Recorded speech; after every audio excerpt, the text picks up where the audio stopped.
Oke. Ya, Assalamualaikum warahmatullahi wabarakatuh. Selamat siang menjelang sore untuk kita semuanya.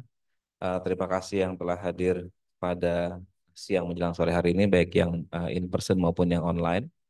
Ya, izinkan saya sebagai moderator sekaligus MC untuk memfasilitasi penyelenggaraan diskusi pada kali ini ya berkaitan dalam konteks small claim court experience dari situasi di Indonesia, Malaysia dan Filipina. Telah hadir bersama kita semua ada Pak Aryas Yudi di dalam ruangan Zoom, kemudian Mas Alfius Jibabun, kemudian Mbak Desni, dan tentu saja our distinguished guest, Dr. Glenda Feli Prada, Associate Professor from the UST Manila. Okay. Please give applause to them. Oke, mohon maaf sebelumnya saya akan menyampaikan dalam dua bahasa ya, baik bahasa Indonesia maupun Inggris gitu ya, dan akan bercampur karena kita juga punya narasumber yang berasal dari Manila, Filipina, tetapi juga merupakan lulusan dari Malaysia ya, Dr. Glenda. Oke, ladies and gentlemen and distinguished speaker and esteemed guests, good afternoon and welcome to our discussion. So my name is Muhammad Faiz Aziz and I'm honored to be your moderator and MC for today's event. As a background that access to justice is fundamental to a fair and effective legal system. Nevertheless, the high litigation costs, complex legal procedures, and then limited resource continue to pose the challenges for us for many individuals. The small claim courts have been introduced in several countries, including Indonesia, Malaysia, and Philippines, for many to provide a more efficient and accessible dispute resolution mechanism. Today, we are going to explore the effectiveness of implementation in these three countries, both Indonesia, Philippines, and Malaysia. So we are privileged to have with us esteemed expert who will share the insight and research findings. Yeah. And this discussion will also highlight the key aspect from Dr. Glenda Feli Prada's latest book, Debtor Protection in Small Claim Court, Experience in Malaysia, Indonesia, and Philippines. To start the discussion, let me first read out the program of this discussion as follows. The first agenda is opening remark by Dr. Arya Suyudi, the chairman or director of Indonesia Jentera School of Law. And then we move to a brief introduction of the speakers. And we move to the presentation number one from Associate Professor Glenda Velibrada for 15 minutes. And then followed by the presentation from Mr. Alfius Jebabut. And the latest presentation will be conducted by Ms. Desni Sensini. Okay. After that, we have a Q&A discussion for about 30 to 40 minutes. And we will close this discussion with the closing remark. Okay, without further ado, I would like to formally open the discussion, and we would like to invite Dr. Arya Suyudi, the chairman of the Indonesia Jentera School of Law that have already been online to deliver the opening remark. Please welcome Dr. Arya Suyudi. The floor is yours. Thank you, Bang Ajit. Good afternoon, Profesor Dr. Glenda Prada. Hello, Manganda Arab. Very nice to see you. I remember. We met, I think it was in 2015, yeah, in Supreme Court when you.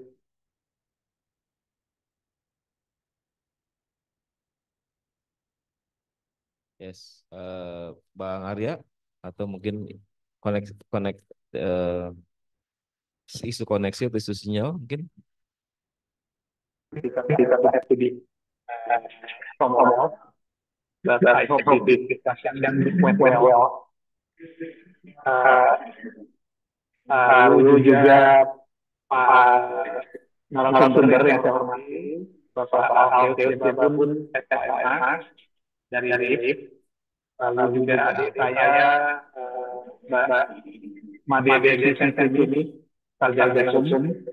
yang juga jadi narasumber di acara siang ini. Terima kasih dan juga Bang Faiz Aziz, Ketua Bidang Studi Hukum Perdata dan Bisnis dari Indonesia Malaysia.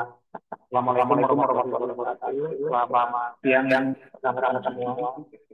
Sekali lagi saya ingin menyampaikan permohonan sebesar besarnya tidak bisa berada langsung di antara teman-teman semua karena ada tugas lain yang juga tidak dapat saya hindari. Nah, saya senang sekali bahwa siang ini kita SKN Litra melaksanakan diskusi regional ya tentang small port. Ini merupakan perkembangan yang penting ya kawasan Asia Tenggara ini. Karena memang penyelesaian sengketa yang cepat karena biaya merupakan elemen penting yang tidak kalah pentingnya dalam program keterangan karena tanpa adanya penyelesaian sengketa yang seperti itu maka orang-orang yang membutuhkan penyelesaian yang akan sulit memperoleh keadilan. Dan ini juga berpengaruh kepada daya saing nasional Indonesia suatu negara. Apabila orang-orang tahu bahwa penegakan kontrak di negara tersebut lama, mahal, berbelit-belit, apalagi juga tidak ada pendidikan bagi perkara karena tentunya akan mempengaruhi daya saing negara. Dan Indonesia memang sudah memiliki pengajian gugatan sederhana sejak tahun 2015 ketika Mahkamah Agung mengundangkan Undang-Undang 2 tahun 2015 yang kemudian diperbarui dengan Perma 4 tahun 2019. Niatnya memang saat itu adalah untuk meningkatkan daya saing karena prosedur perkara ini pada saat itu hampir tidak ada filter semua perkara diangkat dari ya untuk didengar oleh pengadilan sampai tingkat kasasi sampai tingkat tentunya yang tidak hanya menyebutkan persoalan peradilan tapi juga merupakan inefisiensi peradilan karena perkara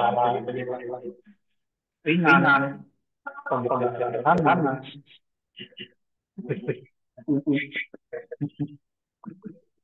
resources yang harus dikeluarkan negara untuk menyelesaikan perkara tersebut sangat tinggi dan dibayangkan tentang hakim agung yang bergelar doktor, profesor, apakah harus memeriksa perkara sederhana yang nilainya kecil, yang buktinya sederhana juga. Makanya ada solusi perma kawasan sederhana tersebut yang sebenarnya merupakan saksi karena mendahului dari undang-undang hukum acara perdata sendiri sebenarnya ini menjadi bagi yang bilang tidak nah ini jadi penting sekali di yang saya pikir ada kabar-kabar kedua kompeten dan berpengalaman langsung kajian maupun yang akan sendiri proses perdana akan sangat berkontribusi positif terhadap semua divisi untuk perbaikan yang ada. Harapan saya supaya di sini bisa dihitung waktu menginginkan perbaikan hukum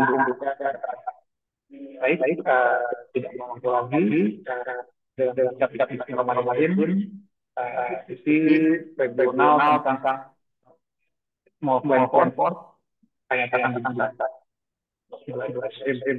Kembalikan ke Bang Haji sebagai contoh. Baik, terima kasih Pak Arya atas sambutan pembukaannya. Tentu apa yang disampaikan Pak Arya tadi juga adalah berbasis pada pengalaman yang mungkin sudah dirasakan oleh Pak Arya ya. Dan thank you, Dr. Ariswidi. It is a very insightful remark, and your thought have provided us with a strong foundation of today's discussion, emphasizing the importance of the improving access to justice through the small claim mechanism. Okay, let's move on to our core program, where we start by introducing our speaker for today. So tadi sudah diperkenalkan oleh sebelumnya ya, tapi saya akan coba perkenalkan lagi. Before we begin, allow me to introduce our distinguished speaker for today. The first one is the Associate Professor Glenda Feliprada from the Faculty of Political Science, University of Santo Tomas, Manila, Philippines, and the author of the Debtors Protection in Small Claim Court, Indonesia, Malaysia, and Philippine Experiences. So Dr. Glenda, 7 years ago, visit this office and to finish her dissertation in Malaysia, and her dissertation is about the small claim. So we believe that she has a lot of expertise and experience in this small claim court method. And we are very happy to welcome you again, Dr. Glenda, and this is, I mean, this is a very interesting that you have come to us. And previously, you go to Surabaya, you went to Surabaya, and then this is the second to Jakarta, and tomorrow you will go back to Manila. Okay, okay. Please welcome Dr. Glenda. Second speaker is Mr. Alfius Jibabun, Mas Alfius, panggilannya ya, Mas ya. Peneliti dari Lembaga Advokasi dan Independensi untuk Peradilan, betul, Lid? Ya, takut salah singkatannya. So, researcher at the Institute for Judicial Independence Studies and Advocacy or LAIP. And the last one is Anak Agung Made Desni Sensini. So, Desni, betul, ya. And she is also alumni of Jentera. Dia alumni Jentera angkatan ketiga. Ya, dan jadi speaker untuk sore hari ini. Anak bimbingan saya juga dulu ya. And she is currently Senior Associate Legal, Commercial, and Compliant in Trimitra System Solution Consulting. I see. Okay, terima kasih. So, each speaker will provide unique perspective ya. Setiap nanti narasumber akan provide perspektif yang unik dari masing-masing pengalaman keahlian mereka. In relation to the implementation of small claim mechanism, the challenges, ya, tantangannya, as well as potential improvement. And without further ado, I would like to invite Associate Professor Dr. Glenda Feliprada to present your insight about the effectiveness of small claim court in protecting debtors. Experience from the Malaysia and Philippines. And 15 minutes. The floor is yours, Dr. Glenda. Okay, sure to be with you. And this is a product of partnership, especially with Pasahaka, was there to assist me in contacting judges in Indonesia, as well as talking to the clients after the litigation in small claims cases. And I would say that this is a product of hard work in collaboration with Pasahaka and also other agencies that involved here, both in Malaysia, Indonesia, and the Philippines. So it's my pleasure to present to you why do we need to compare in terms of small claims cases. So this is the book that may be available, is available already, but the printed one that will be coming soon in Indonesia. So I would say, why do we, yes, because the printing did not come earlier, so to follow for the printed copy. So question would be, why do we need to compare in terms of strength as well as weaknesses of these small claims cases in Southeast Asian countries, especially with Indonesia, Philippines, and Malaysia? Okay, so the presentation will cover one, the importance of the study. Second, the objectives. Then we look into the research questions that is covered in this study, and also we look into the synthesis of the study of Philippines, Malaysia, and Indonesia, and also the recommendations. Okay, so objective is to look into the assessment, whether we have reached or we have complied in terms of the government policy, if it served the purpose that we will give equal opportunity for everybody. And this data is very important also to other Southeast Asian countries that will adopt small claims cases as part of the ASEAN integration. When I was doing this, in terms of the anchor of this topic is looking into the John Rawls theory of justice, wherein that justice should improve the least of the advantaged members of society, because if justice does not serve the least members of the society, it is only given for few. And I think that is where we need to see in what way can justice also improve the life of those who are at the bottom line and who is the majority in the society. Okay, so would say that there are three questions that is addressed in this study. Are the marginalized empowered in small claims cases? Second is how government policies protect and increase court accessibility of the public. And the third one is how efficient and effective is the small claims mechanism in enforcing payment. These are the core of implementing government policy, if indeed it is successful or not. Okay, so this table will give us a summary of the distinctions, and I have updated already your amendments and also the number of years that we have implemented the small claims cases. If you look at this, you have here that Philippines, as to this date, is already 16 years from 2009, and we have improved already and increased the coverage in terms of the amount that is involved. Okay, then Indonesia from 2015 to this date, you got already 10 years, and you have also improved the amount.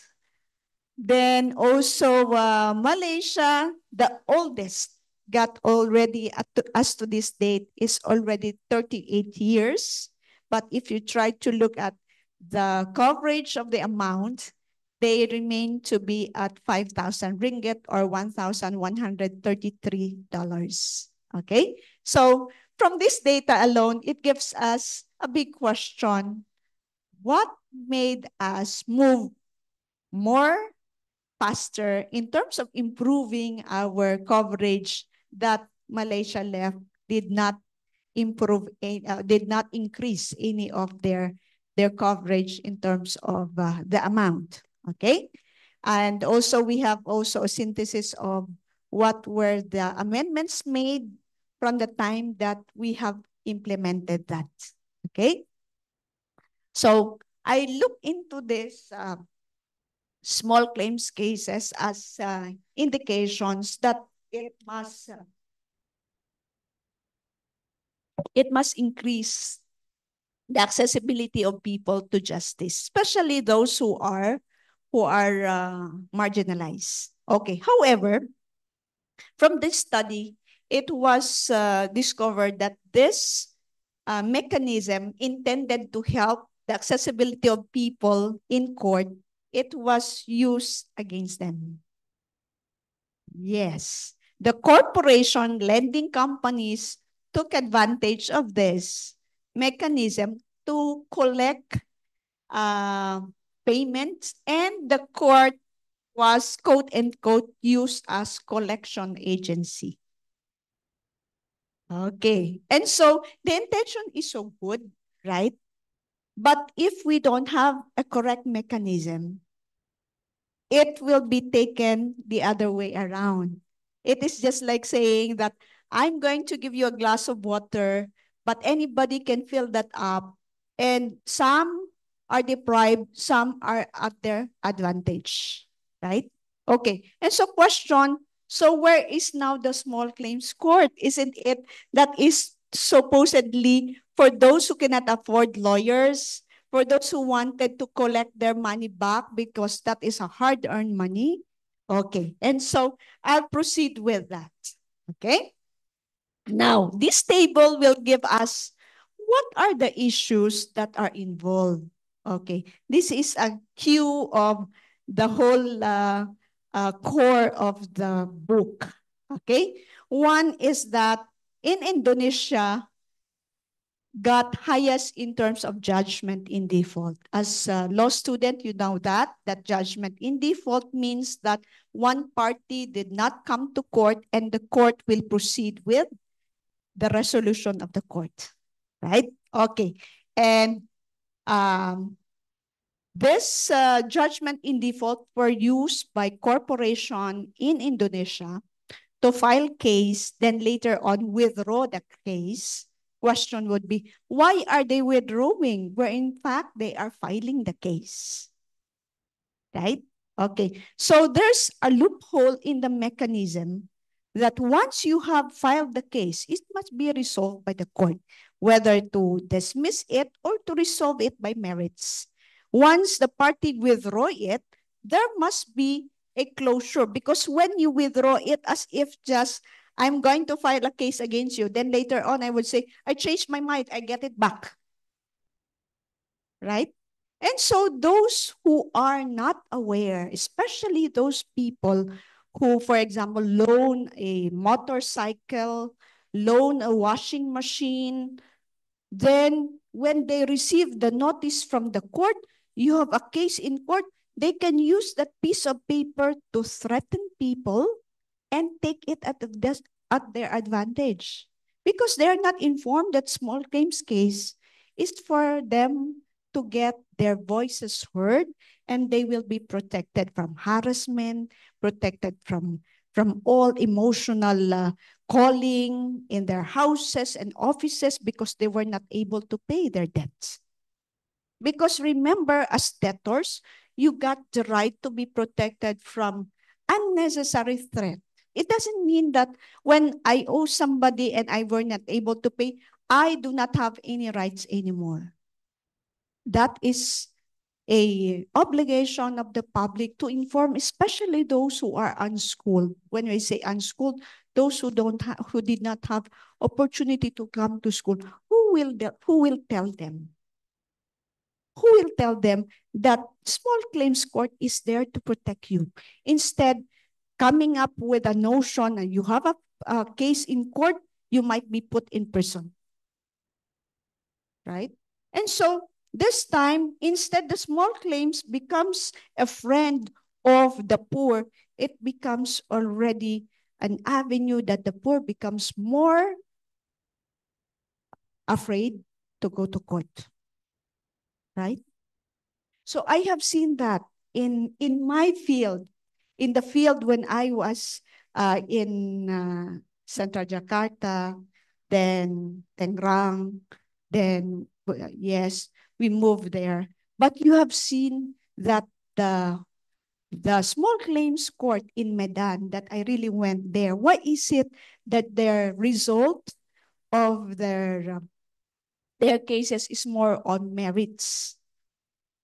It's because when they launched the small claims court, the flyers were given to tuk-tuk drivers, were given to the public. And so the public were educated when there was a launching. And so question, what happened to Central Jakarta? Your flyers remain in courts, but it did not reach the people who need to know about it. I was in Surabaya the other day. I asked them, do you know that small claims court is 10 years already? And they said, we don't know about it. They don't know about it. So question would be, and so who benefits this time? The small claims court. It is the corporation, the lending companies, the uh, the how do you call this? The those who lend loans in terms of, for example, motorcycles, appliances, and so on and so forth. Because they know that they can collect it through the court, and so they will just file the case. However, they will not pursue because in reality, small claims court will resolve what is fair for both the plaintiff and the defendant. But what the plaintiff are doing, especially the corporation, is they withdraw it. They would like to settle it outside. That is what you call extrajudicial settlement. Once extrajudicial settlement, which is very high in Indonesia, once extrajudicial settlement follows, the defendant are now in their mercy to implement how much will be your penalty because you failed to pay, how you are going to pay, that will be at their command. But if they have come to court, the small claims judges will intervene. How much can you afford? Can we arrange that in an installment? How much is your salary so that we can reduce the interest rate because Indonesia got 2.9% per month. That is so high. Okay, whereas in the Philippines, we have 12% per annum. So judges, since even though the public did not know about it, they know about the small claims when they have cases. The public has to come to court because you are not allowed to withdraw your case. So the judge has to resolve the case. If you cannot find the defendant, so it can be archived. Then after that, it can proceed later. Okay, because of that mechanism. So you are compelled to come to court, and so the judge will intervene. Remember, small claims do not implement strict rules in terms of civil procedures because this is the mechanism of the small claims, that it is the judge will listen to defendants, and defendants can speak for themselves without a need a lawyer. Then you can resolve that in less than 2 weeks, right? Okay, so that would mean if the public knew about this, they will be encouraged to come. Because the court will strip down all the unnecessary interest rate, because the logic of small claims, they can hardly pay their obligation, then you add on the interest rate, and that is anti-usury law. Right? Okay. However, that is one of the highlights of Malaysia. They implement 0%. And they do that in installment. Yeah. And also, if you cannot comply with payment, the court, or you will have to request for writ of execution for the compromise agreement that you have agreed, and the court will proceed to get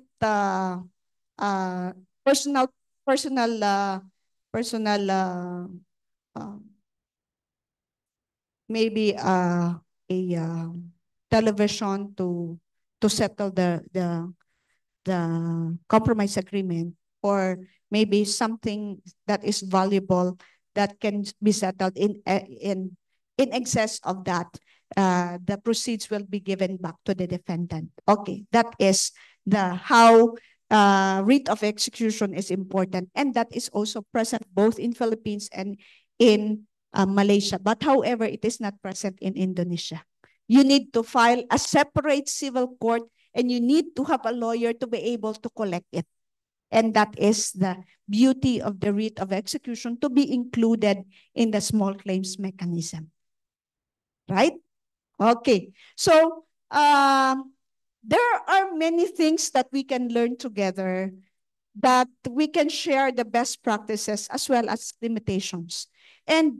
But in as much as there are strengths and weaknesses to these three countries, all of us share the same low public awareness of individual. And that's the reason that would say that this socialization and also some avenues can generate public knowledge to those who need to know that small claims court is a friend and not a threat for the marginalized, especially for those people who need help.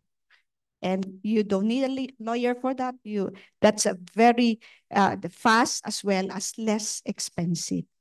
Okay. Yes, Dr. Glenda, 1 minute. Do you have any additional? So far, that's the point. Okay, all right. Okay, thank you, Dr. Glenda. We give applause to Associate Professor Dr. Glenda. So it is very interesting from the presentation that you highlight, that you emphasize you focusing the access to justice to marginalized communities, particularly within the small claim mechanism in these three countries. And one surprising finding was that Indonesia has the highest threshold in terms of the nominal of the money for the small claim, while Malaysia has had a system for almost 40 years. I mean, it's the oldest in among the three countries. Right? Uh, so, in addition to what you have been mentioned previously, so I also interested with the design of the concept, the SEC, and its implementation. That in implementation is often exploited by the corporations and to press the small communities. So meanwhile, the society and the small communities do not know much about the small claim mechanism, particularly in Indonesia. That you have told previously, and that you come to Surabaya and then you hear from them that they don't know anything about the small claim. And this is I mean, some kind of evaluation for us and reflection for us to do the more improvement to more bring awareness to our small communities. Oke, thank you Dr. Glenda. Jadi tadi sampaikan Dr. Glenda tadi itu cukup menarik ya, bahwa gugatan sederhana itu malah digunakan oleh korporasi besar untuk melemahkan debitur kecil. Sedangkan masyarakat sendiri di bawah itu mereka bahkan tidak tahu apa itu small claim court dan gugatan sederhana. Nah, ini mungkin akan jadi PR bagi kita semua, ya, tidak hanya mungkin bagi peradilan, tapi juga bagi kita semua sebagai mungkin akademia dan mungkin juga praktisi gitu ya. Sehingga untuk bagaimana membangun wadah tersebut, sehingga tidak digunakan untuk sekedar melemahkan barangkali debitur yang notabene berasal dari masyarakat kecil, tapi juga betul dimanfaatkan oleh masyarakat kecil untuk bisa berperkara terhadap kasus-kasus yang nilainya mungkin tidak besar, ya. Dan lagi-lagi untuk memanfaatkan pengadilan seperti apa. Baik, terima kasih Dr. Glenda. Oke, now we move on the second speaker, Mr. Alfius Jebabun. Yeah. So Alfius will present about the regulation and implementation of the small claim mechanism in Indonesia, development and challenges. So Alfius will present in bahasa Indonesia, and waktu dan tempat silakan Mas Alfius.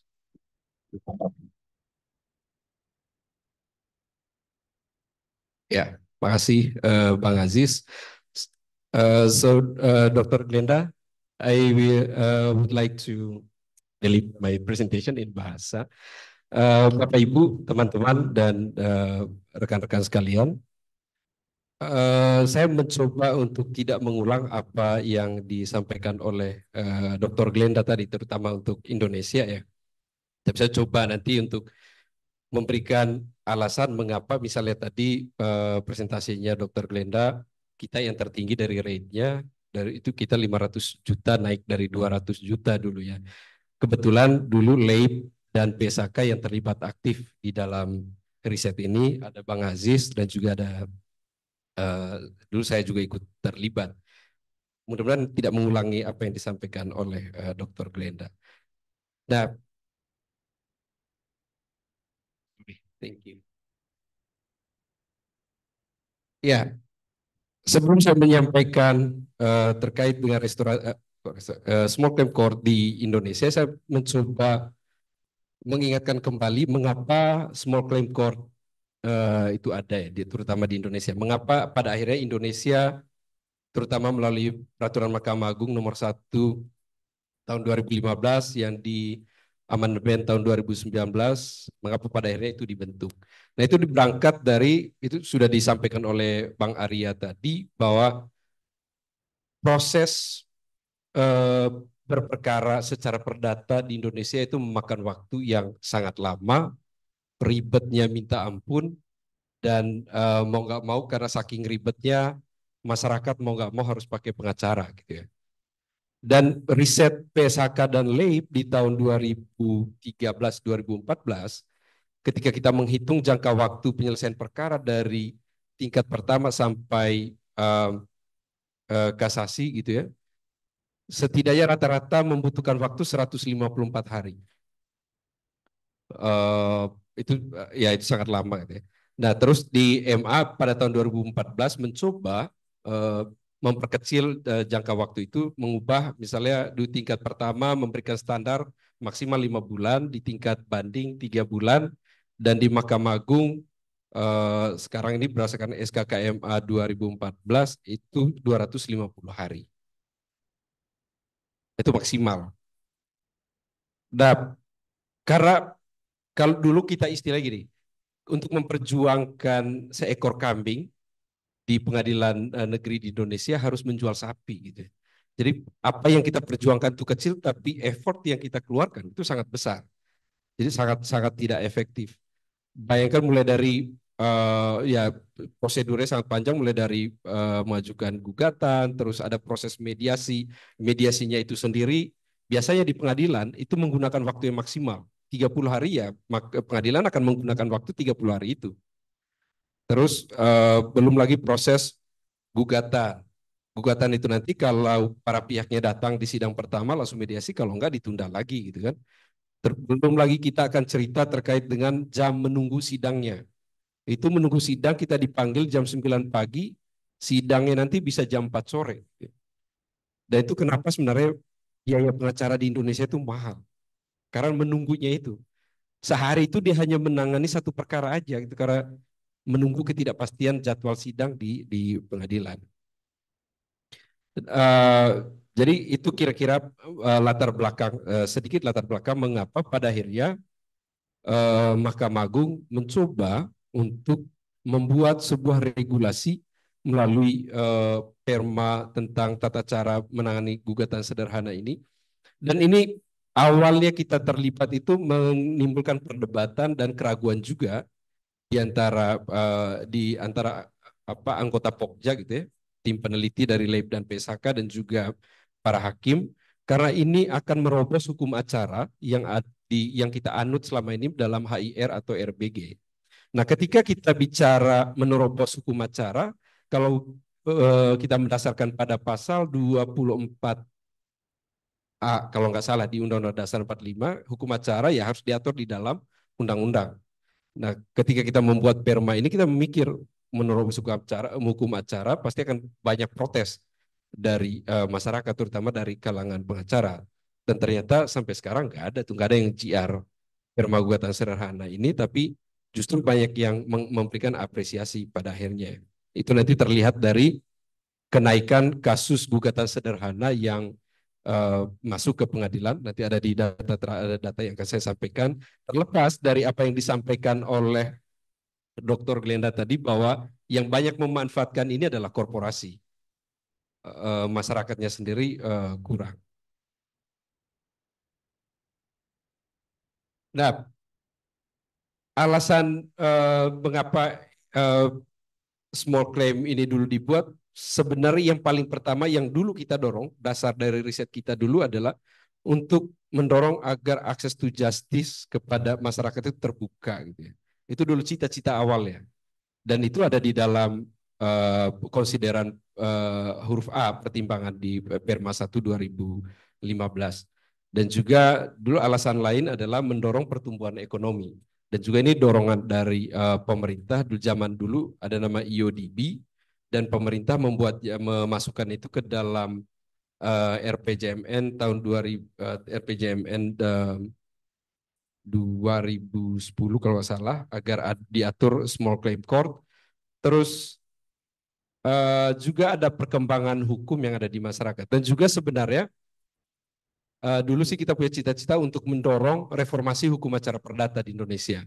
Jadi MA melakukan gebrakan, harapannya ada respons dari pemerintah dan DPR untuk melakukan reformasi terhadap hukum acara perdata. Yang sampai sekarang ya perjuangan itu belum pernah selesai karena hukum acara perdata kita ya masih mandek di DPR. Ya.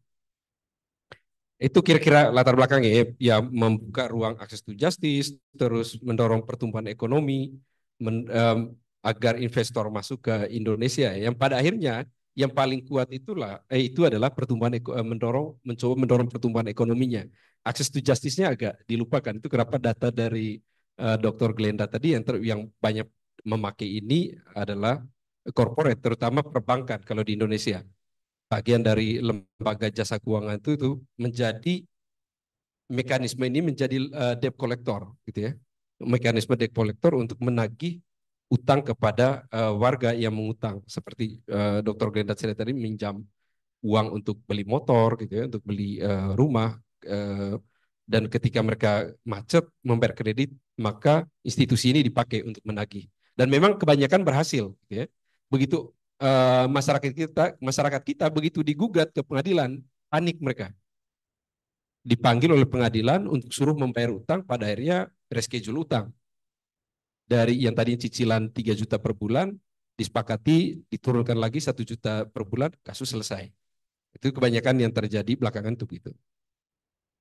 Tetapi apakah ketika small claim procedure ini sudah ada, apakah memang tidak ada masalah lagi? Ternyata ada masalah gitu. Banyak sekali masalah yang ada di dalamnya juga.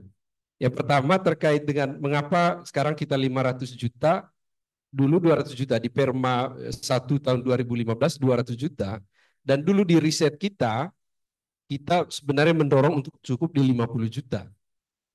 Dulu kami berasumsi ketika semakin besar nilai kerugian, nilai yang standar nilai kerugiannya, maka akan semakin sulit eksekusinya.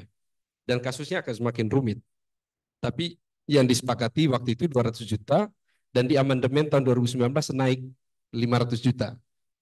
500 juta ini naik gara-gara ternyata ada input dari banyak lembaga jasa keuangan. Bahwa kredit mereka kebanyakan itu 500 juta ke atas. Bahkan dulu ada satu bank mengusulkan 1M untuk nilai gugatan sederhana. Nah, itu tidak wajar lagi, kalau 1M pasti akan sangat ribet.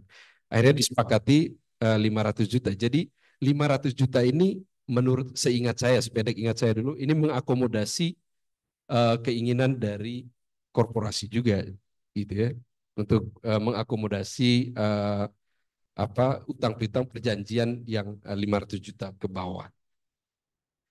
200 juta dulu itu pikirannya dari kemampuan daya beli masyarakat Indonesia, pendapatan domestik bruto, kalau saya nggak salah dulu, mengapa kita cantumkan 200 juta. Nah, yang 500 juta ini yang jadinya agak berat memang pada akhirnya.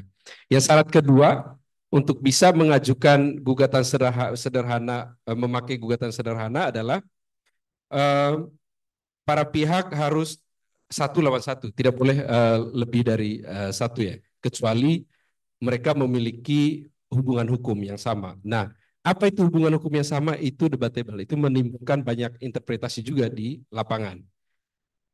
Yang dulu ketika kita membahas unsur ini, ya kasih contohnya dulu, misalnya suami melakukan kredit mobil, yang menandatangani kredit adalah suami, ketika kredit macet, istri juga ikut digugat oleh pihak perbankan. Itu mau menggambarkan dulu apa yang dimaksud dengan memiliki hubungan hukum yang sama.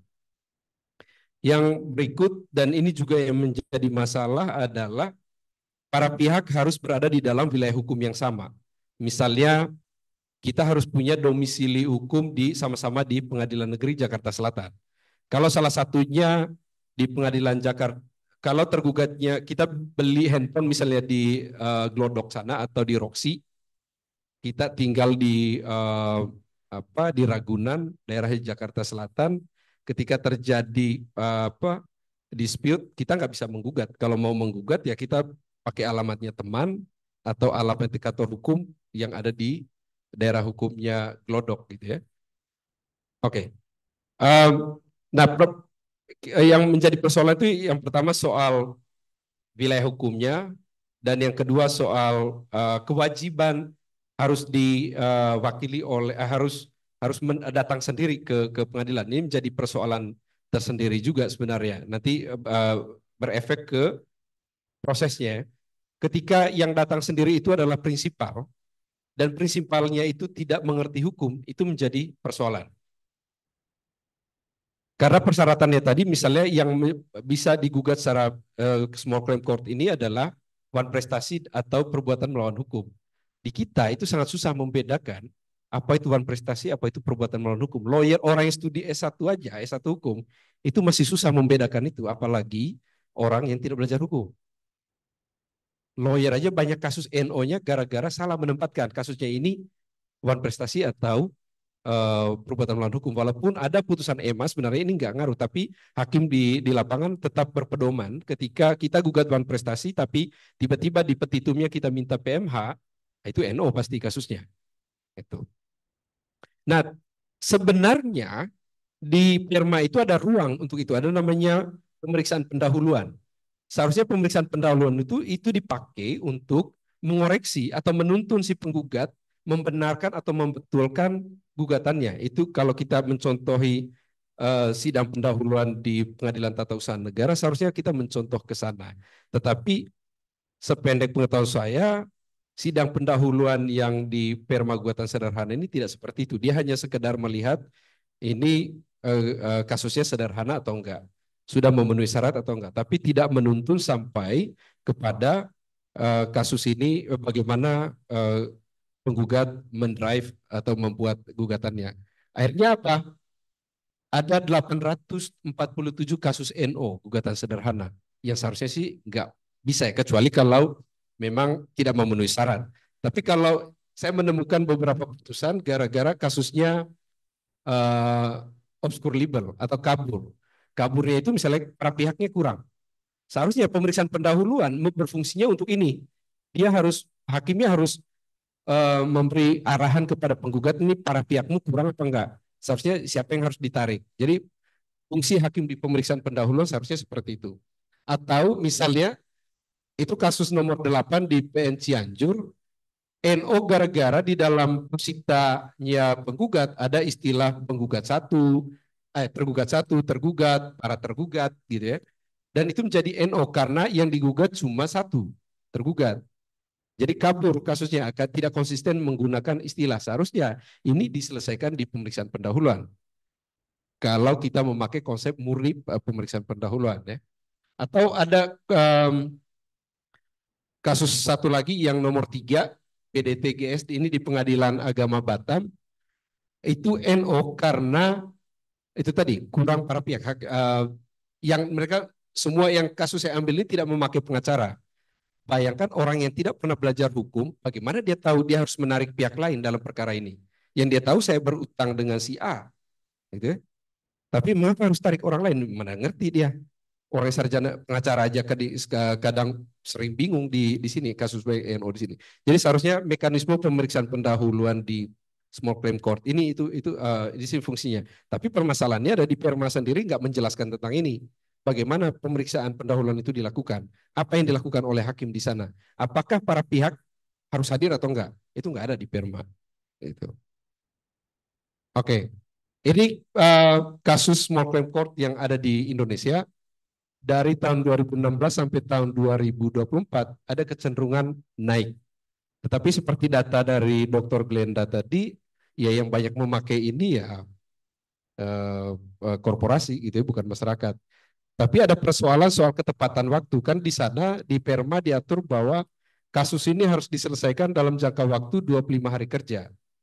Nah yang mencapai itu hanya 88%. Ada 11,89%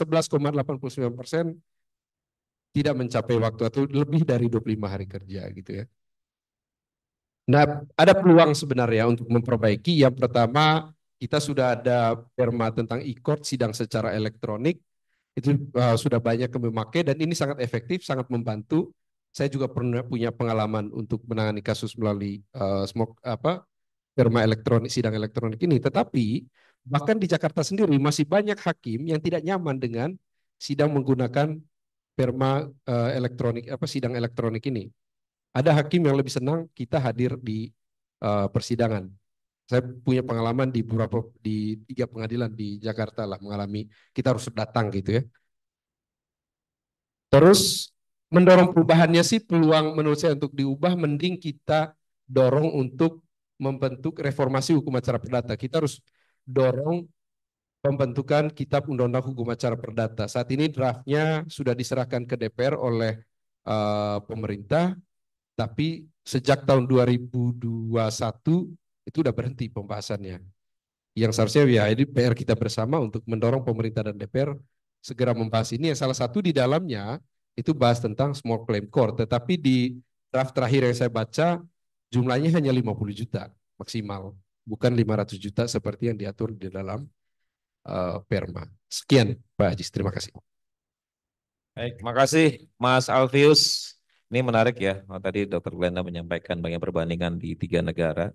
Dan tadi juga sempat di-emphasize Dr. Glenda praktek di Indonesia seperti apa, termasuk dalam konteks ini soal literasi, yang literasi masyarakat. Dan tadi sempat disinggung lagi juga oleh Alfius soal literasi masyarakat itu sendiri ketika kemudian berproses dalam mekanisme SCC ini. Dan tadi Alfius juga menyampaikan bahwa berangkat dari proses dan jangka waktu yang lama, biaya yang mahal ya, untuk untuk memperoleh kambing, tapi harus sampai menjual sapi seperti itu ya, Bung Alfius ya. Dan tentu itu tidak sesuai dengan prinsip akses justice kita ya. Dan terakhir masih ada masalah dalam implementasi. Satunya tadi soal banyak yang NO ya. Kemudian juga ditambah banyak yang melebihi 25 hari ya. Seperti itu ya. Baik, makasih Alfius. Baik, sebelum saya masuk ke Desni, saya coba ini kan dulu bahasa Inggris ya, bahwa tadi so the SEC mechanism in Indonesia was introduced as a response, Dr. Linda, for the complex, lengthy, and costly of the judicial process with the average case resolution time about the 154 days. And this is also part of the Supreme Court Blueprint 2010-2025, and as well as to improve the ease of doing business in Indonesia ranking. Although the UDB has been, dissolved previous years ago. And nevertheless, the several challenges and implementation is also still there. And one major criticism is about the similar as what your view about the small claim. So the corporation mostly use the SEC rather than the society itself. And as Alfius previously mentioned, that despite the limitation of,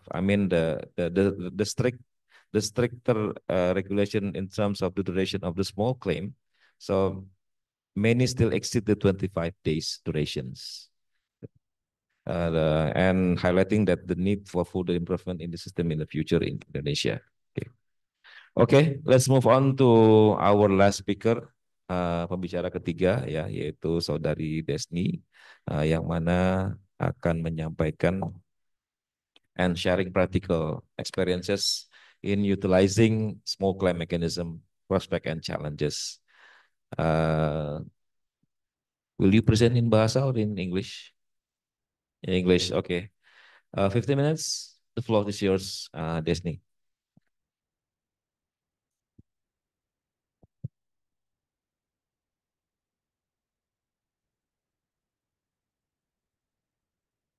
Okay, thank you all. I'm so happy to back in my law school. I'm Desni. Currently, I'm an in-house lawyer in the software as a service company, Indonesia. Okay, I agree with Dr. Galendra that this small claim court utilized by corporation in Indonesia. I have one question. Did you expect that outstanding invoice it's only 30 million rupiah versus 2 billion rupiah could be treated fairly in SCC? Anyone want to give me an answer?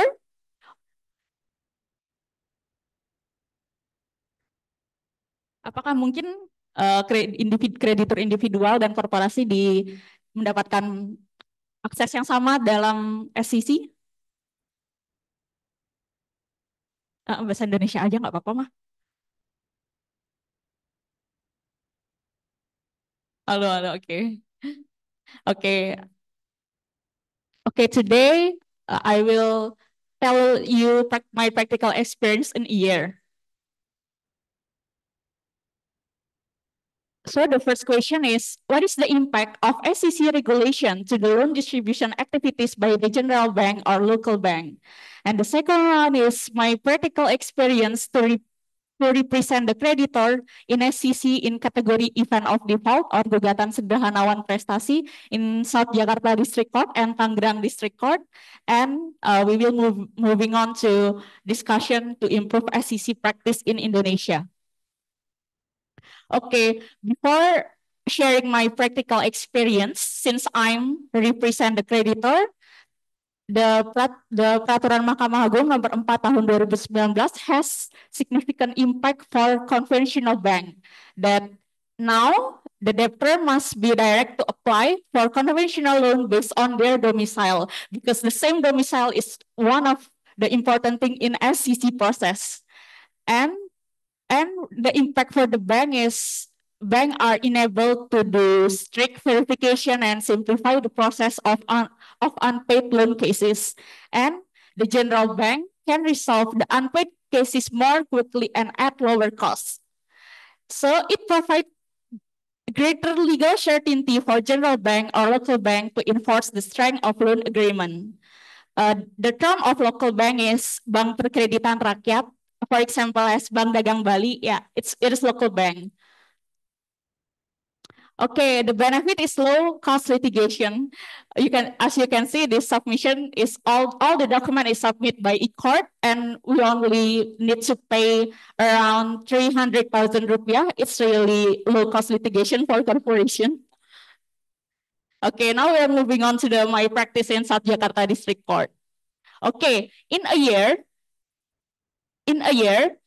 small claim court by general bank as a creditor is 11 court decision.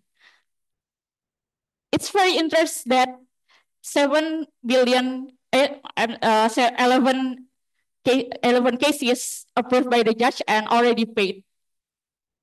But we still have issue on time resolution. Okay, from the data, we can see that role of single judge in SCC is really important because SCC is the one who successfully summoned the parties and decide that a breach of the contract has been occurred by the parties.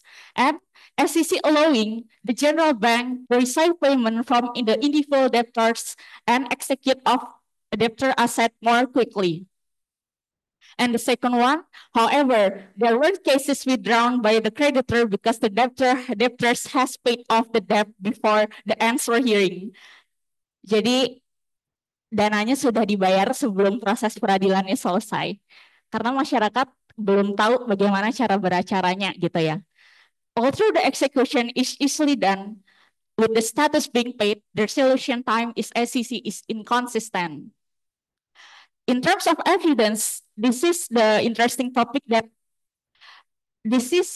must be easy to prove. For example, this is only need to provement is electronic signed loan agreement and debt of acknowledgement letter. It's easy to prove. Okay, since I'm working in the software as a service company that have different model business from the other conventional business, in over the 1 year, my company has been successfully stealing around 1 billion rupiah from the corporations with the status paid in a year. with low cost litigation. It's a successful story, but also we have a failed story. Okay, okay. In case register number perkara nomor 52, we see that the single judge play significant role. This is an NO ruling because we cannot because the company could not prove that intangible asset software subscription package has been utilized by the end user. Intangible asset is one of provement issue in the court, and the single judge assessed that agreement or purchase order is not sufficient for proof the intangible asset has been used by the end user. And we also issue of provement of loss benefit.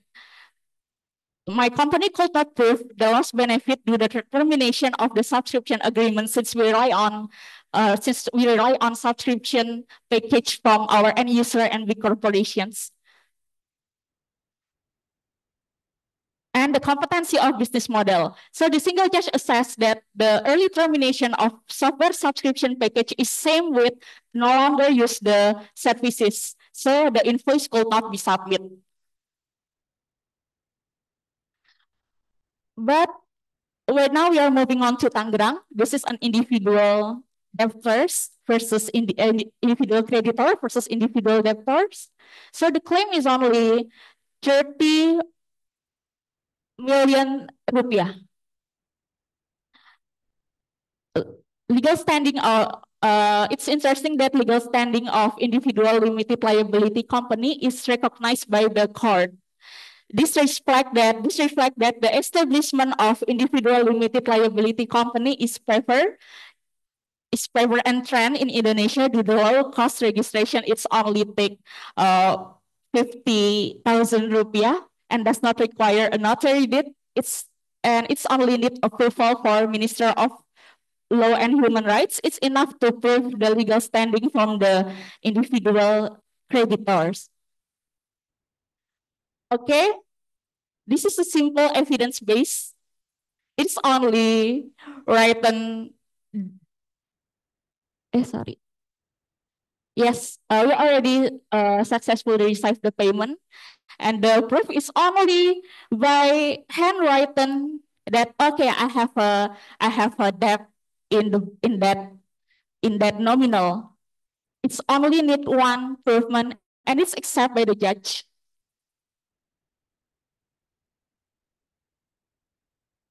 Okay, I also have a challenge for the corporation who utilize SEC.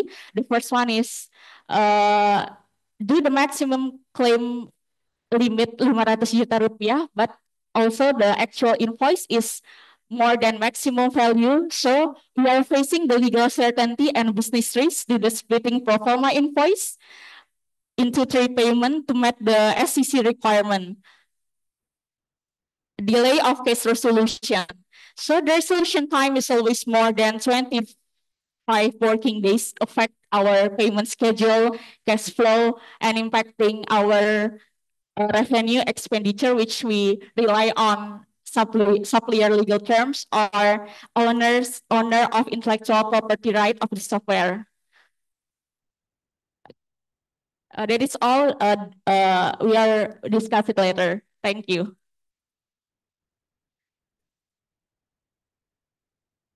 Thank you, Desni, for your for sharing your practical insight. Yeah. So you have done quite a lot in SEC cases, your corporation, and it is very interesting that this presentation is come from the corporate perspective, and also SEC has proven to be effective dispute resolution for you, and I also noticed that the SEC is used also not only from the corporate against the society, but corporation against corporation, and this is true that this is can be a effective dispute resolution for corporation in terms of the small amount of money, right? But and you also have utilize the e-court for the submission of documents, and then this is I mean this remind me of the online dispute resolution that I currently writing about in my thesis, and perhaps we can may have more discussion on that. Oke, itu yang mungkin disampaikan oleh Ibu Desni ya, bahwa dalam konteks perspektif korporasi, bagaimana juga korporasi telah memanfaatkan hal tersebut, dan itu dianggap sebagai satu bentuk penyelesaian sengketa yang mungkin kalau menggunakan jalur perdata biasa itu akan memakan waktu yang lama. Ya. Dan kalau tadi kita sempat singgung soal korporasi, dan Bu Desni tadi menyampaikan dari perspektif korporasi yang bersangkutan. Oke, baik, kita akan masuk ke Q&A session ya. Dan tentu semoga ada pertanyaan juga dari rekan-rekan semua yang hadir secara in person dan juga secara online ya. Dan karena now we open the floor for our Q&A session, Dr. Glenda, and please feel free to have your thought and you have any comment or question, and kindly to state your name, to state your affiliation before asking to the speakers in the front of you in the panel. Silahkan. Boleh saya akan coba buka dulu 3 orang dari yang in person. Silakan sebutkan nama dan asal serta ditujukan kepada siapa. Bahasa Indonesia juga nggak masalah, bahasa Inggris juga boleh.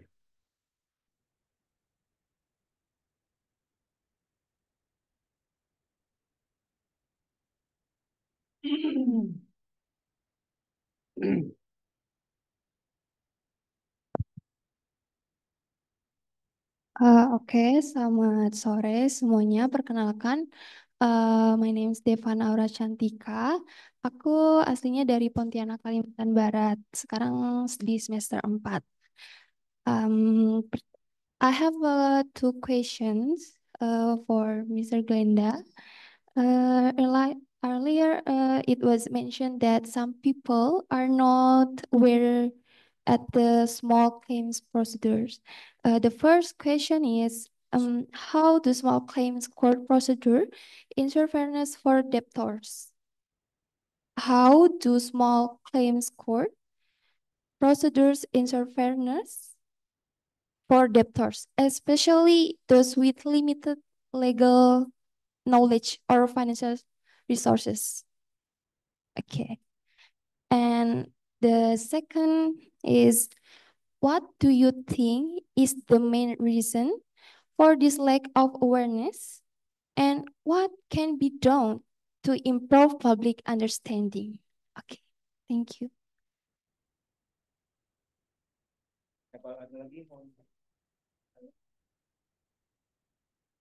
Anyone that would like to ask, ada yang mau bertanya dalam bahasa Indonesia pun tidak ada masalah. Okay. Please mention your name and affiliation. Oke, selamat siang semuanya. Selamat siang, Bang. Good afternoon, Miss Brenda. My name is Aldian. I'm from Bali and I'm a student at Jentera Law School. Maybe my question is for Miss Glenda. So it's so interesting when you say, when you go to Surabaya and you say, and you ask them about, you know about the small claim court, and they don't know. So maybe, and you you say before, mostly use about small claim court are corporate, not for general public. Maybe I just curious from your point of view, there are any ways to improve public awareness about small claim course I think that's enough. Thank you. Thank you, Aldian, and also Devana. So, Glenda, please. I would like to clarify the first question. The main source, why is it people go into debt? Is that correct? Okay. Based from the comparative analysis, its data tells us that most people go into debt are the mothers, the one who takes the budget of the family. The income is not enough, so mothers will have to find ways and means to stretch to be able to provide the basic needs of the family. I need a washing machine. I need to to get a loan, to be able to pay the tuition of my children, to be able to go to the market, and so on and so forth. So that's general to developing countries. Okay, so that's the reason that there's also a study telling that why is it among the creditors, women are the highest individual debtors to a certain corporation, right? Okay, so we know for a fact that income is not enough, and so there's a way to find means so that mothers can provide basic necessities that is lacking in the income of the family. Second, for lack of awareness to improve. You know, I would like also to acknowledge the Medan initiative when they launched the small claims court, that they have spread the flyers to the public, the streets, literally the streets. That's the reason you say we can identify that Medan's return or benefits for small claims benefit more of the Medan's complainant and plaintiff are individual against individual, or individual to our corporation. So that would mean in Indonesia, we have this, you have the same small claims court. However, what is the difference is that when you started the program, the method of informing the public is not the same. If Medan can do that, so meaning the rest of other areas of Indonesia can improve it. So maybe we will not just put the posters in the courts, but instead inform the people in the streets. How? Because this can be individual to individual. It is not only individual, it's not only corporation against individual. There are a lot of in the society that who also borrowed money from each other. Right? And that would say that no matter how small it is, it's a hard-earned money. Right? So I think the public understanding can be improved across the 3 countries by trying to revise how we can reach out the society that small claims court is there to help you. Small claims court is there to cut down all unnecessary expenses, unnecessary interest that is not humane. And also to have a mechanism that this will not be subject to abuses, because Malaysia, from their mechanism, this disqualifies corporation as plaintiff. That's the reason that small claims court in Malaysia are specifically benefited by individuals. Right. But some critics would say it should be open for everybody, not only for individuals. But remember, the main goal of small claims is to increase accessibility of the public, not enriching themselves at the expense of the public. Right? Okay. You are there to assist that they can pay their obligation in a humane way, that you will accommodate the terms of payment, that they still have something that is left for the family to survive, rather than to squeeze everything and put it and pay the debt. And again, the same problem. It goes to the same problem. How will the family survive? Right? So I think that is common to the 3 countries, that we have to improve the manner of informing the public. The same is true with the Philippines. It's the stickers are all in the courtrooms, and so who comes to the courtroom are those who have already who got already cases. But how about those people who do not have cases? So I think that will be, but that should be going into a challenge to all the three countries that we need to inform everybody, because no matter how good the small claims is, no matter how good the intention of small claims is, if people don't know about it, as if the government is not offering anything to alleviate the problem of the society, and also to alleviate also the abuses that these people who has knowledge about small claims against those people who don't have knowledge about small claims. Okay, have I answered the question?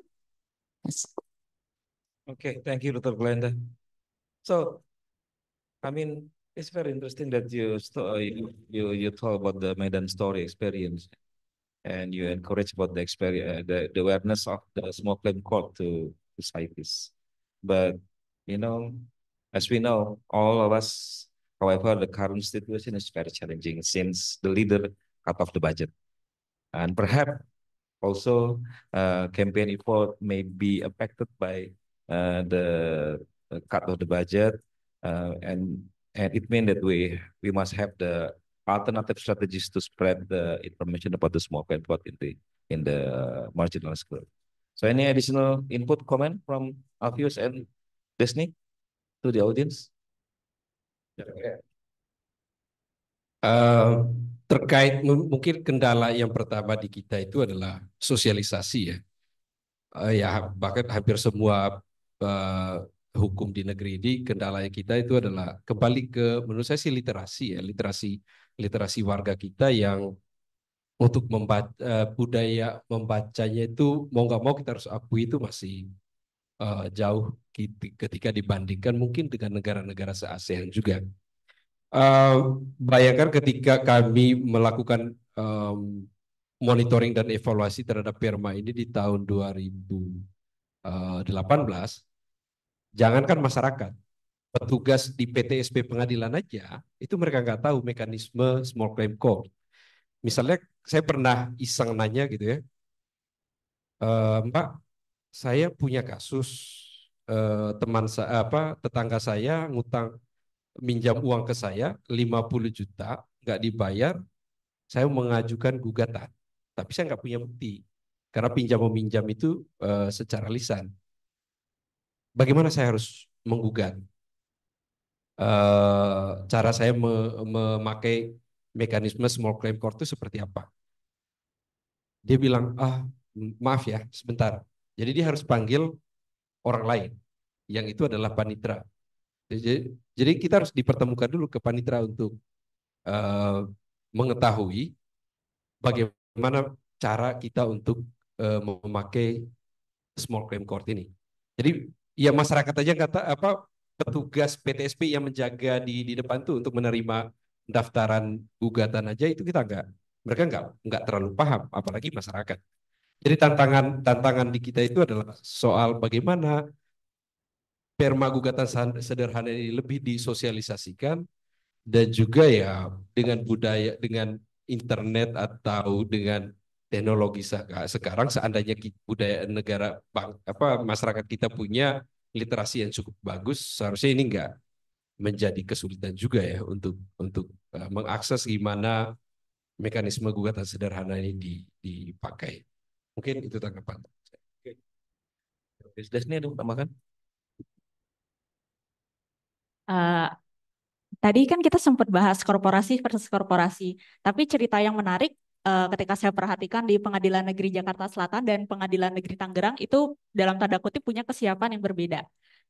Ketika di Pengadilan Negeri Tangerang itu saya lihat ada satu kreditur yang datang, mirip tadi ceritanya, curhat punya utang, tapi saya cuma punya bukti tulis tangan, itu gimana? Nah, diarahkan sama petugas pengadilannya untuk mengisi sebuah formulir singkat saja. Jadi bentuknya bukan surat gugatan yang kita buat seperti biasa. Itu satu dari sisi akses, dan yang kedua, peran hakim tunggal itu sangat penting. Hakim tunggal itu juga ada yang memberikan edukasi, dirimu belum paham ya, nanti sampaikan jawaban itu nanti begini caranya, seperti ini, itu bimbingannya sangat penting juga. Lalu yang ketiga, seperti pengalaman menarik tadi, bukti tulis tangan pun diakui oleh hakim yang tulis tangan tadi isi materai selesai gitu. Tapi berbeda ya di Jakarta Selatan. Kalau di Pengadilan Negeri Jakarta Selatan tidak menawarkan formulir yang diisi, tapi bentuknya harus surat gugatan. Meskipun memang ada petugas ya yang standby di situ untuk membantu registrasi e-court. Hanya saja memang belum ada guidance yang sangat mudah dipahami oleh orang awam. Itu saja sih dari saya. Menarik ya, sampaikan Desni dan juga Alfius ya. Any other question mungkin yang mau tambahkan? So Dr. Glenda, Alfius, and Desni have also added that there's a different treatment between the one district court to another district court. So different kind of procedures. I mean, not different kind, but the technicalities, including when there is no proper evidence between the disputant parties, and one court provide specific form to help them. Meanwhile, another court asks the petition letter formally from the petitioner. Oke, silakan tambahkan lagi. Oke, silakan Cikal. Yang dari Zoom sudah ada nggak ya pertanyaan Pak Amin? Belum ada. Oke. Cikal, silakan.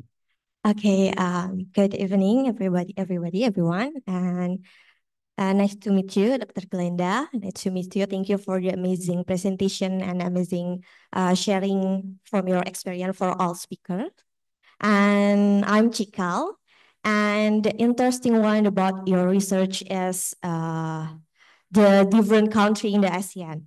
And in your research, there are have a different characteristic from Malaysia, from the Philippines, and from Indonesia itself.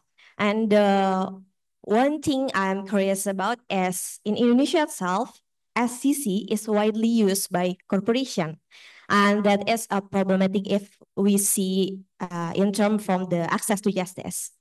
And can you share more about your findings in the implementation of SEC by the corporation? And how does it not happen in other country? Maybe because the rule, because the law, or any procedures itself about the other country implementation. And can you share more about that, Dr. Glenda? And maybe the all speaker can sharing too why the implementation happen in Indonesia. Thank you. Okay, so generally speaking, I will look into a macro level of why is it implementations are different.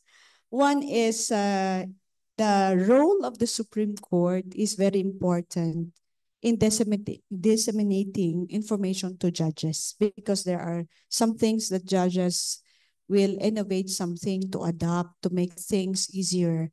In the Philippines, we got a universal form to file a complaint, counter complaint for small claims. All they need to do is fill that up, and that is implemented nationwide. Okay, so in Malaysia, the same. You have same form. It can be in English, it can be in dialect of the respective regions. Okay, in terms of ruling, perspective-wise, Philippines look at it as from the point of view, because the research covers the point of view of judges and also the court interpreters and implementers, as well as the parties. So everybody who is involved in the small claims court. So I have observed that during the time that it's only 2 years that I'm starting off with Indonesia, the judges, some of judges are not convinced that small claims court is something that is important. Will this add to our work? Wherein, remember that across 3 countries, judges says that there's a special training to be given to handle people, especially the marginalized, so that they will not be afraid of judges. They will be free to speak for themselves. And that is also identified in the recommendation that judges will have training, special training of handling this clients, especially those who are marginalized, so that they will be able to feel that indeed the court is there to help them, rather than the court is there to identify their wrong and put them to punishment. That's very important because perspective changes the moment the implementers have the same perspective. Okay, then also from this mechanism is also, it differs also to the 3 countries. To some, to Malaysia's perspective, that it should be given to individual. This small claims court is created to be able to have to help individual, and that's the reason they restrict the corporation as plaintiff. Okay. For Philippines and Indonesia, it's open for everybody, whether individual or corporation. But question would be, who got the knowledge more that it was used for their benefit instead of the real goal of small claims is to increase accessibility. I think that is where we will be having different implementation, different mechanism, and the rest. And remember, Malaysia is the only who implements with imprisonment. But Indonesia and Philippines don't implement imprisonment. If you cannot comply with the court directives to settle, after Malaysia issues the writ of execution and you do not comply, you can be imprisoned. But the imprisonment is not as you will languish in jail for how many years, but instead imprisonment until you can settle what you have promised. Okay, that's all. Thank you, Rolanda. Anything else? Okay, Cika. Bang Azim, ini satu pertanyaan buat Bang Alfeus ya. Tadi agak penasaran sedikit sama rekomendasi terakhir ya, Bang, terkait gugatan sederhana ini. Ada beberapa kali perubahan maksimum gitu, angka gitu dari 200 ke 500. Tapi kemudian di rekomendasi akhir tadi ada rekomendasi budget juga tuh, Bang. Ada rekomendasi angka juga. Nah, sebenarnya mau tahu sih, itu tuh penelitiannya sedang berjalankah atau sudah adakah gitu, makanya direkomendasikan, dan kalau bisa mungkin bisa sharing Bang untuk buku atau hasil penelitiannya seperti apa untuk dibaca lebih lanjut. Terima kasih. Silakan langsung. Ya, itu riset lama ya, Leib dan Besaka. Risetnya itu tahun 2013-2014. Iya, sebelum kita membahas Perma nomor 1 2015 inilah. Saya nggak tahu ya itu dipublikasi atau enggak, tapi pada akhirnya yang dipublikasi itu adalah semacam naskah akademik kalau nggak salah. Mudah-mudahan di internet itu ada naskah akademik Perma Gugatan Sederhana. Di sana menjelaskan semua hasil riset kita, mengapa dulu kita memakai angka 200 juta. Rasio legisnya itu apa? Mengapa enggak 50 juta? Mengapa enggak 500 juta waktu itu? Itu dulu ada.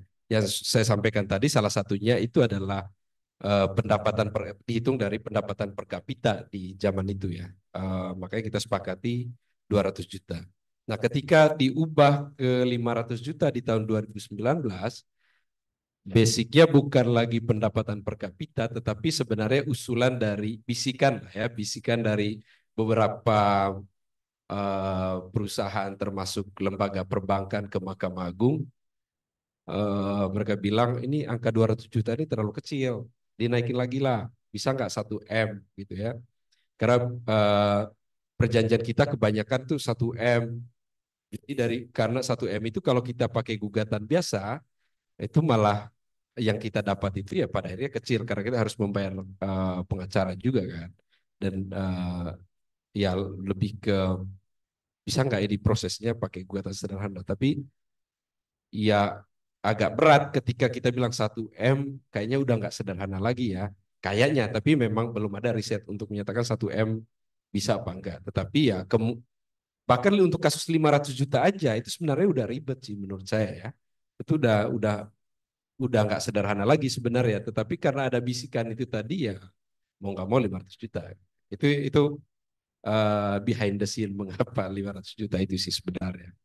Menarik ya Bang, karena ternyata hasil penelitian itu kalah gitu dengan bisikan kalau untuk dalam implementasi regulasi. Iya. The interesting one. Thank you Bang. Oke, ada satu yang raise hand di dalam Zoom, Pak Adlan Ahmad. Silakan sebutkan Pak dari mana, silakan ditujukan untuk siapa pertanyaannya. Okay. I hope it's very interesting discussion. More claim. For somewhere outside. Sorry, sinyal mungkin agak putus-putus, Pak Ahmad. You hear me? Yes, I can hear you currently, but sometimes it, this disturbance of the signal. I mean, this part of Indonesia. The connection is very good. So as wait. Okay, could you type the question perhaps in the chat column? Okay.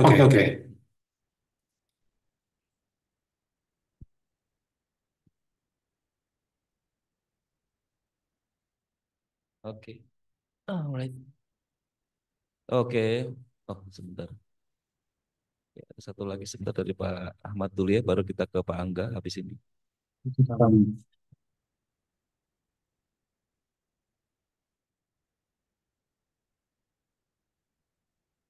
So, kita tunggu dulu ya dari Pak Adlan Ahmad. Karena sinyal mungkin jadi tidak bisa berbicara secara clear.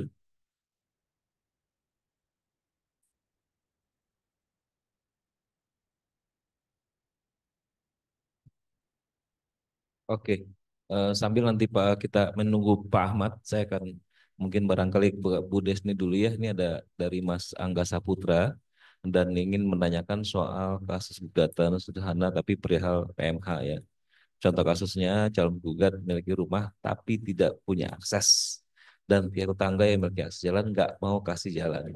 Nah, dengan ilustrasi demikian, apakah bisa diajukan ke pengadilan dalam bentuk gugatan sederhana agar bisa mendapatkan akses jalan? So the question is to Desni and about the one neighbor does not give way access to road to the other neighbor. Oke, silakan Desni. Jadi kasus yang tidak memberikan itu akses pada tetangga, apakah dia masuk gugatan sederhana atau tidak? Silakan. Terima kasih atas pertanyaannya. Terus terang saya belum punya pengalaman soal ini ya.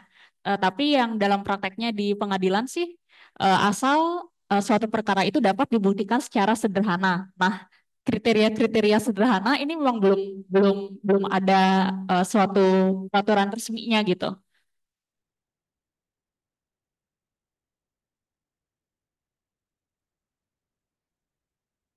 Karena kebanyakan hal yang saya tangani itu soal utang piutang, tagihan seperti itu. Jadi soal ini saya belum bisa dapat menjawab secara keseluruhan. Elvis, teman. Iya, pertanyaan ini sebenarnya kita merujuk ke pasal 3 ya di Perma. Ya, kayak pasal 3 Perma 1 2015 plus 4 2019 ya. Tapi yang dikecualikan di sana itu hanya terkait dengan sengketa yang punya lembaga khusus menangannya, misalnya ada pengadilan khusus dan juga hak atas tanah. Nah, kalau kasus yang disampaikan tadi itu bukan terkait dan hak atas tanah, tapi hanya soal tidak memberikan akses jalan, maka menurut saya itu bisa diajukan gugatan sederhana menurut saya.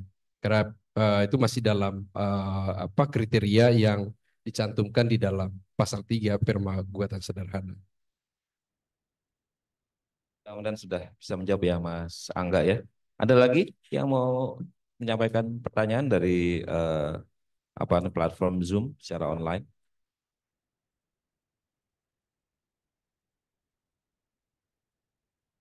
I'll try to go to the Adlan Ahmad first. Yeah, as a background, I'm a judge in eastern part of Indonesia. Hakim dari Indonesia. Ya, I think Malaysia and Philippines give more benefit to the bank individual, hence they will use the SEC mechanism. My question is how to add more benefit to the SEC in Indonesia, particularly to ensure the enforceability of the verdict. Thank you very much. So since Mr. Adlan Ahmad does not mention the speakers, so I believe I will deliver to all of the speakers. So perhaps you can provide the answer for this. And then the last one is from Ibnu. I have question to Mbak Desni.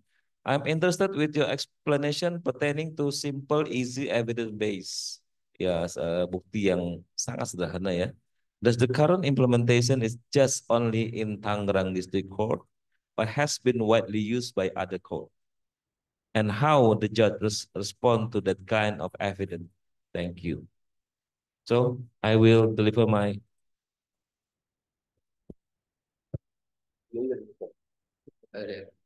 Dari Pak Ahmad dulu ya yang terkait dengan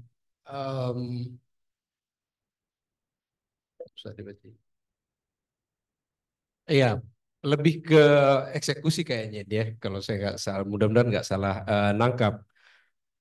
Ya permasalahan terbesar pada akhirnya gugatan sederhana kalau di Indonesia hanya yang sederhana itu adalah prosedurnya, prosedur penyelesaian sengketanya.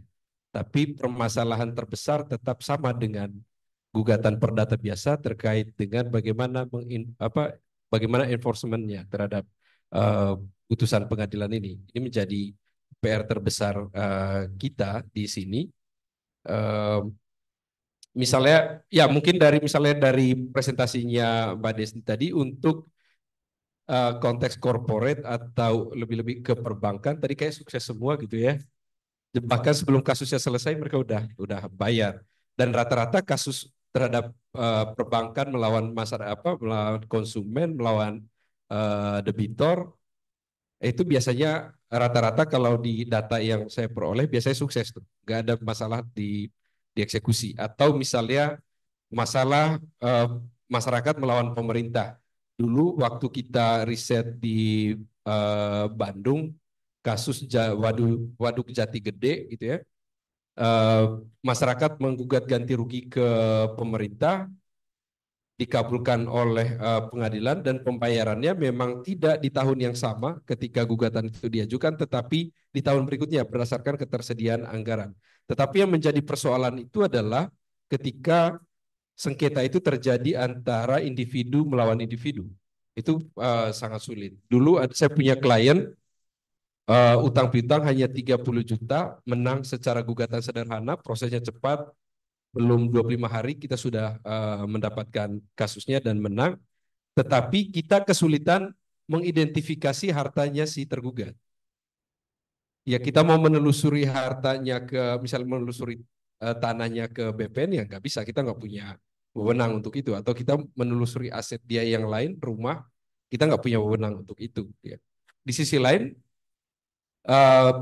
ketika kita mau mengajukan ke pengadilan, pengadilan kita juga tidak punya wewenang untuk menelusuri asetnya tergugat. Nah itu tantangan di negara kita ya, pengadilan itu sendiri tidak punya wewenang untuk menelusuri aset pihak yang kalah, dalam hal ini tergugat, sehingga sangat terkendala di dalam eksekusi. Yang pada akhirnya lagi-lagi permasalahan terbesarnya adalah ya bagaimana putusan itu dieksekusi. Yang harapannya sih saat ini di EMA sudah mencoba menyusun perma terkait dengan eksekusi ini, tapi seharusnya itu diatur di dalam undang-undang ya, bagaimana mengeksekusi, dan salah satunya adalah memberi kewenangan kepada lembaga eksekusi, dalam hal ini pengadilan, untuk menelusuri asetnya si tergugat agar putusannya bisa dieksekusi.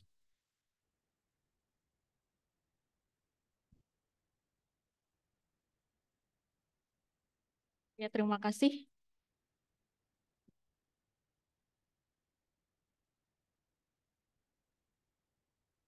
Oke, Eh, Oke, Oke, terima kasih pertanyaannya dari Sanditya Ibnu ya.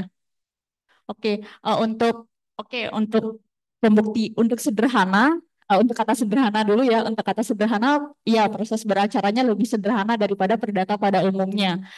Kalau terkait soal bukti, ya pengalaman di individual versus individual di Pengadilan Negeri Tangerang hanya dengan bukti tertulis yang ditulis tangan itu sudah diakui oleh hakim sebagai bukti yang sah. Tapi tetap kita juga punya kendala dalam menelusuri apakah ia punya kemampuan membayar atau tidak. Tapi dengan utang yang hanya senilai 30 juta tadi itu berhasil dibuktikan. Tetapi memang itu lain cerita kalau di Pengadilan Negeri Jakarta Selatan. Kebetulan di perkara nomor 52 itu yang menjadi objek gugatannya itu adalah tagihan paket berlangganan software yang belum dibayar. Nah, ini kan baik secara konsep pajak maupun konsep legal ini kan intangible asset, barang tidak berwujud yang sulit sekali dibuktikan kepemilikannya siapa, usernya berapa, sisa tagihannya berapa, dan nilai manfaat yang hilang itu seperti apa. Nah, saat pemeriksaan pendahuluan itu hakim menilai ini pembuktiannya tidak lagi menjadi sederhana, makanya masuk dalam NO rulings gitu. Waktu itu sih tagihannya sekitar 200 juta sekian, masih di bawah 500 juta. Jadi memang eh, setiap sepertinya setiap pengadilan ataupun setiap hakim tunggal yang berperan itu punya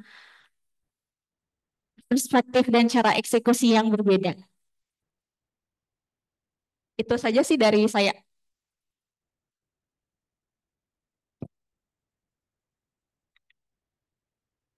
I would like to address the how to increase individual complainants in small claims court. Yes, I know you were discussing about cutting of the budget and so on and so forth. I think this is the community responsibility that as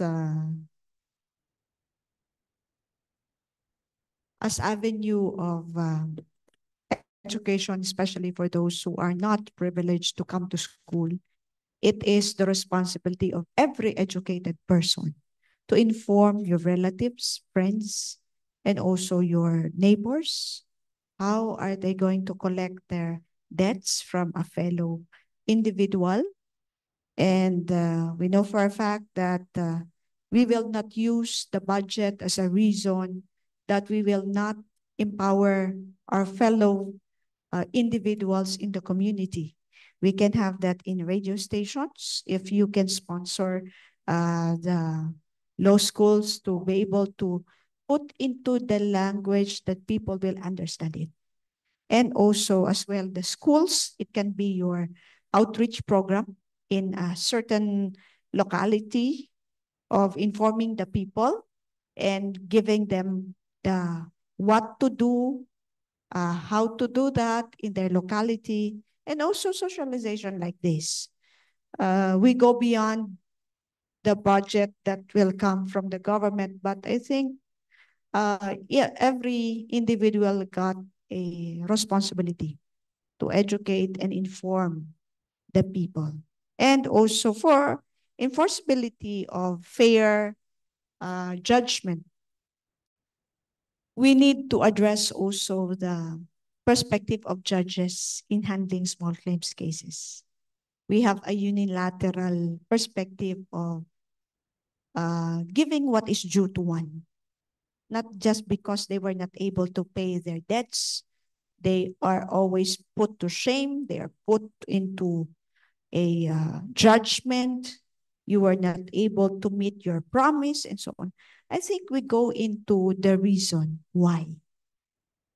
And that gives another picture to know because they have reasons. And those reasons, you might not know it's between life and death to give to the family, to feed the family or not. That perspective will turn into another a judge who got a heart to hear what's the problem all about. Right? I think in this setup of ours, it's not putting blame but instead knowing the reason. And when you know the reason, I think judges will be able to see. Let us put ourselves in their shoes and try to see how we can help them and how can arrangement of payment can be done that is not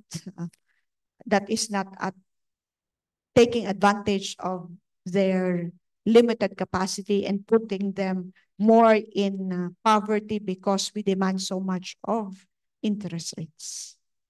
Okay, I think that's what I can share for this. Thank you. Baik. Yang sampaikan Dr. Glenda mungkin yang bisa dikatakan terakhir untuk Q&A session diskusi pada kali ini ya. Jadi waktu jualah yang batasi kita untuk diskusi lebih lanjut dan tentu ada banyak hal menarik tadi yang disampaikan oleh para narasumber ya, yang saya coba kemas menjadi 3 hal. Yang pertama adalah sosialisasi, yang kedua literasi, yang ketiga optimalisasi. Sosialisasi berkenaan dengan penyebaran informasi dan awareness kepada masyarakat kita berkaitan dengan penggunaan pemanfaatan mekanisme gugatan sederhana atau small claim court. Yang kedua soal literasi, ini sangat penting sekali. Ya, ini bicara soal bagaimana tadi sampaikan Alfie sebelumnya bahwa banyak sekali mungkin para pihak yang ketika mereka tidak tahu dan sedikit pengetahuan ketika bagaimana mereka mengakses pengadilan.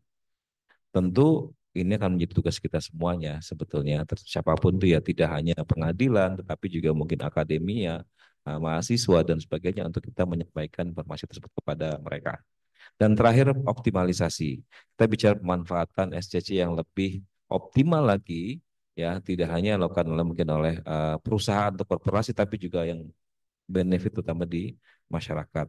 Ya ke depan tentu kita berharap ada satu pendekatan yang inklusif ya.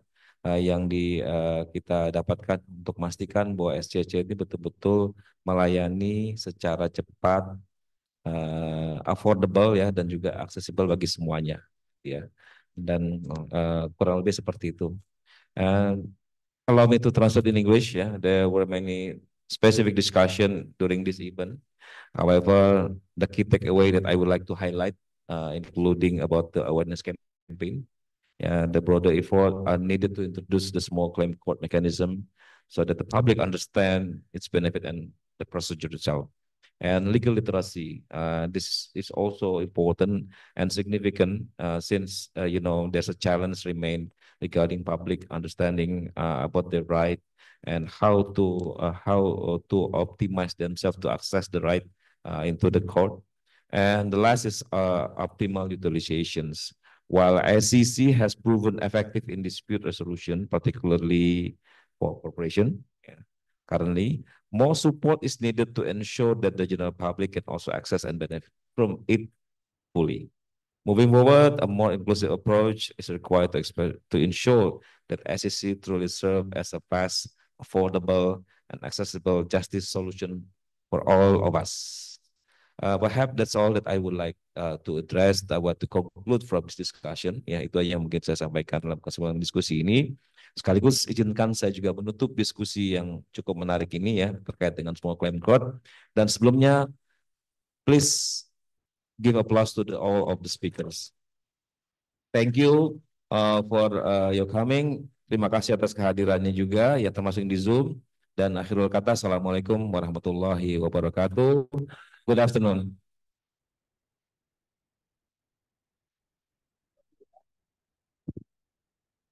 Thank you.